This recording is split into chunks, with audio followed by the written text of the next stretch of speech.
Bonjour à tous, donc aujourd'hui on se retrouve pour une nouvelle vidéo et donc aujourd'hui je voulais vous parler des chewing-gums après avoir eu recours à une chirurgie bariatrique. Donc je rappelle que j'ai été slivée il y a maintenant 3 ans et demi, je pesais à l'époque 110 kg et j'ai perdu plus de 40 kg depuis.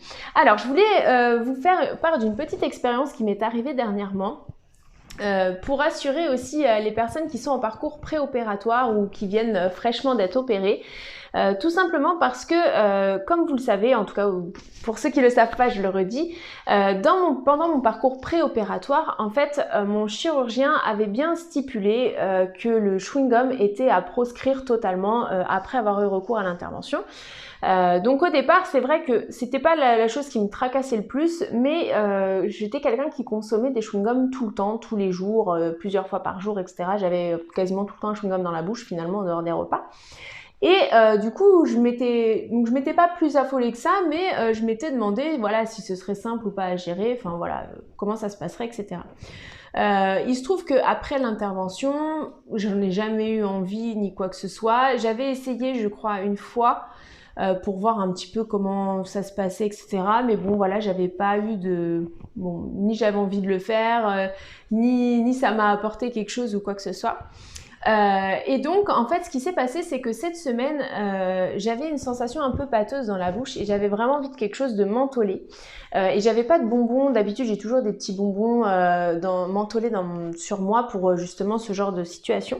Et j'avais rien du tout. Et mon conjoint me dit, bah tiens, j'ai un paquet de chewing-gum.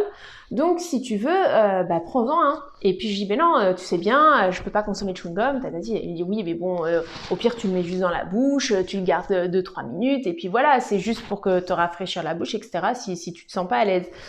Et puis je finis par dire bon bah ok, je vais essayer. Alors je rappelle encore une fois que c'est voilà la plupart des protocoles, enfin en tout cas j'ai beaucoup de retours qui confirmaient aussi mon protocole comme quoi c'était à proscrire. Donc encore une fois voilà, respectez bien votre protocole, ne faites pas comme moi.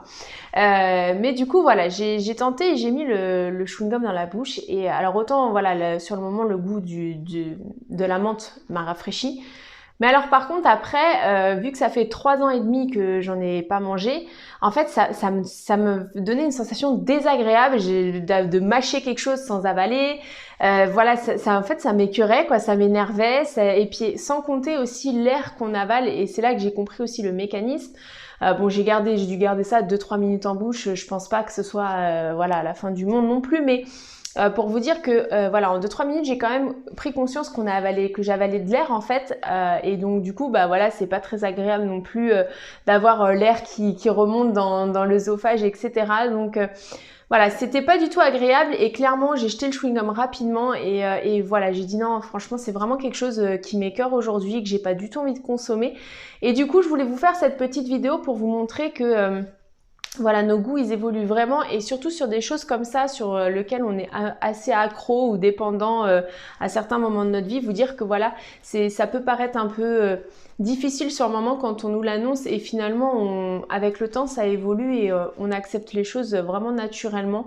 Donc voilà, je trouvais ça intéressant pour tous ceux qui sont en parcours préopératoire ou qui se posent la question justement par rapport à la consommation de chewing-gum ou autre, vous dire que voilà, surtout après l'intervention, eh ben ça peut vraiment évoluer favorablement en fait, parce que moi du coup c'est hyper aidant ce genre de sensation, parce que je me dis peut-être que si j'avais savouré le fait de mâchouiller mon chewing-gum, je me dis peut-être qu'à un autre moment j'aurais été tentée d'en reconsommer, et en fait pas du tout, c'est vraiment l'inverse.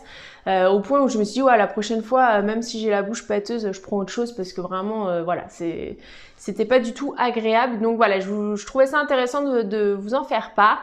N'hésitez pas à me dire en commentaire si vous aussi vous avez eu cette sensation, s'il y en a qui ont consommé ou pas. Peut-être que dans certains protocoles vous avez le droit aussi d'en consommer, d'ailleurs ça serait intéressant de savoir. Et puis pensez bien à liker et à partager, et je vous dis à demain pour une prochaine vidéo.